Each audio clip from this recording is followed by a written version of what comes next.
Hi guys, my name's Shiloh, and today I'm going to grace you with my presence. That sounded a bit narcissistic, but that's actually what I want to talk about today. So I go to therapy at least once a week, and this week we talked about narcissism.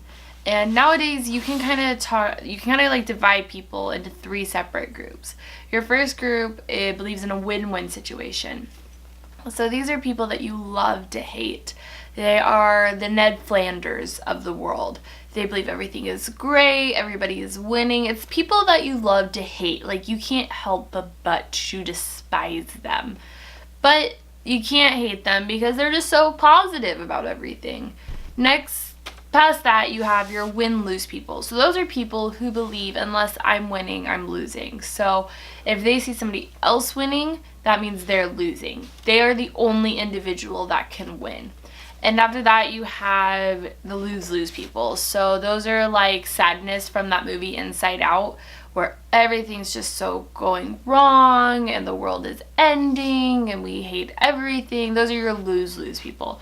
So how narcissism fits into these things is they're actually fairly low to middle coping mechanism. Narcissists believe that they can only win if somebody else loses. But they're not just, a lot of people with narcissism are just straight narcissistic. There's usually other things mixed into them.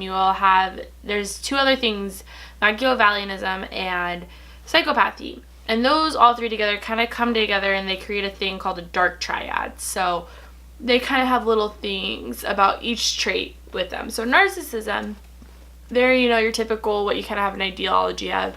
They think they're kind of full of themselves. They think they're the best they ever were. But a big key component is that there is no empathy there whatsoever. And I know that's really hard to believe. Like, you think everybody has empathy about something. They legitimately don't have it.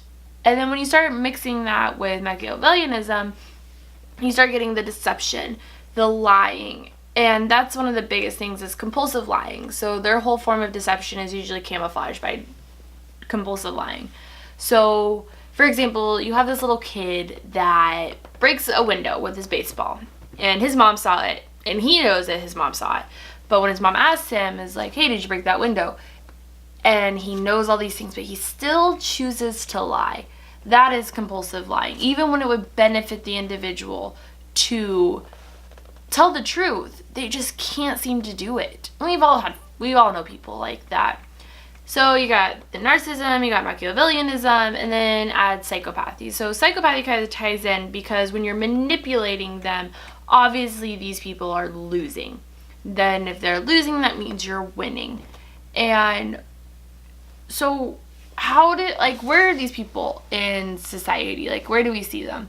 Well, the biggest example is like Regina George from Mean Girls. We've seen her before. Like, we all know how just manipulative is, how evil she is before she gets hit by a bus, I mean.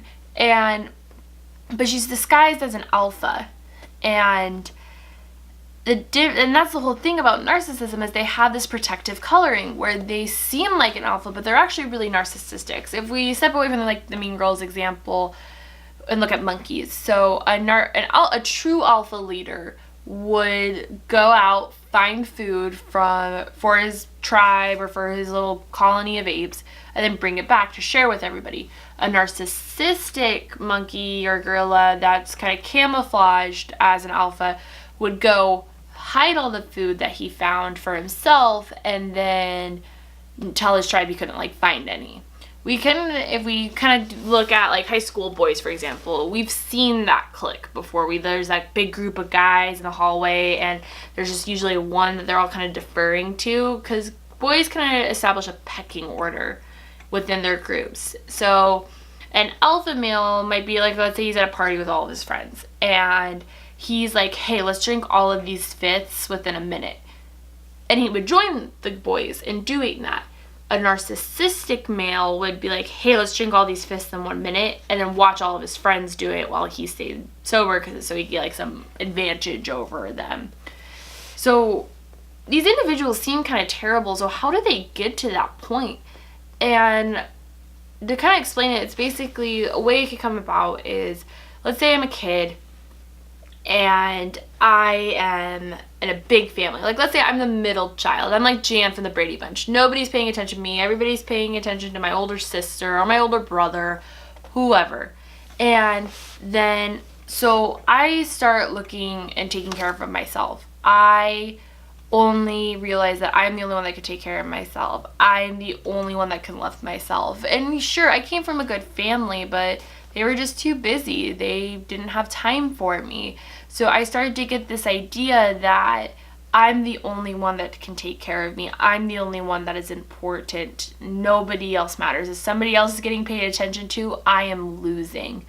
So that's kind of how this narcissism forms in a society where that's important. Like if I was in like a war-torn country where I had to take care of myself, yeah, narcissism would come in handy.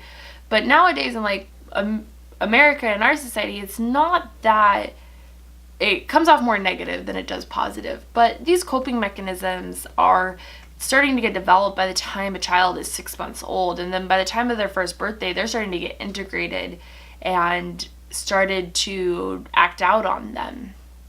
But that is all that I learned in therapy today. Tune in next week where I tell you more about what I learned from therapy. Bye.